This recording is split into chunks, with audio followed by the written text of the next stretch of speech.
Bonjour, c'est le journaliste et voici la mise à jour en vidéo de mon avis sur le S&P 500. Alors le S&P 500 cette semaine a connu un joli rebond suite au contact au bas de ce canal baissier. En effet, lors d'un briefing, vous avez noté ici les flèches noires, les impulsions haussières qui étaient en cours, c'est-à-dire qu'on fait des plus hauts de moins en moins hauts et des plus bas de plus en plus bas. On est donc bel et bien dans une tendance baissière. Un pullback ici sur le bas du dernier canal haussier, eh bien on a à nouveau marqué un nouveau plus bas. Et cette semaine, la fin de semaine en tout cas, a été un contre-pied parfait pour les baissiers.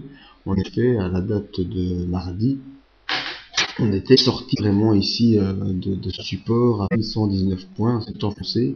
Et là, tout le monde pensait qu'on était parti vers une grosse baisse. Pourtant, mardi, eh bien, après une séance assez volatile, on est allé chercher un plus bas à 1075 points. Eh bien, le cours a pu terminer à plus de 2,25% et revenir dans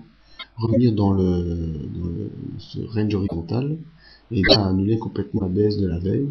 Et on a poursuivi pour aller prendre la M20 et finir ici sur le haut du canal baissier. Alors vendredi, on voit ici c'est une couverture en nuage noir, on repasse sous la M20 et on bute sur le haut de ce canal baissier. Graphiquement, c'est pas un très bon signal pour terminer la semaine. Voyons les indicateurs. Alors le MACD, malgré cette fin de semaine un peu mitigée, croise à la hausse. C'est un signal haussier sur le MACD avec un signal qui lui aussi tend un petit peu à remonter.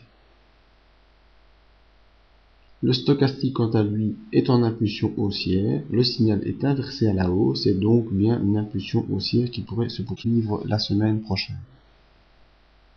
Les volumes, toujours très important de faire attention aux volumes. Et bien on voit que les volumes eux, sont en constante évolution depuis le mois d'août, avec des plus hauts de plus en plus hauts, sauf pour cette semaine-ci où le plus haut est resté égal. Ça aurait été bien en tout cas de le voir dépasser. Je pense qu'il a dépassé un tout petit peu si je prends ici le plus haut à 252. Ici le plus haut à 252 aussi, donc c'est kiff kiff. Mais bon, ça aurait été mieux de faire un plus haut. Ce qui compte en tout cas, c'est de ne pas aller faire un plus bas, et de pouvoir en tout cas rester au-dessus de cette ligne de support. Donc les indicateurs nous montrent clairement qu'on est dans l'impulsion haussière. Ce qu'on a vu aussi sur le graphique, toutefois, inquiétude avec la bougie de vendredi. Ce qui serait bien, c'est dès lundi pouvoir sortir de ce canal baissier et aller tester cette M50 vers les 1178 points. Voir encore une fois progresser vers le haut de ce range ici à 1220 points. Donc suspense à suivre et le fil du matin dès mardi pour adopter un peu la stratégie suite à la clôture.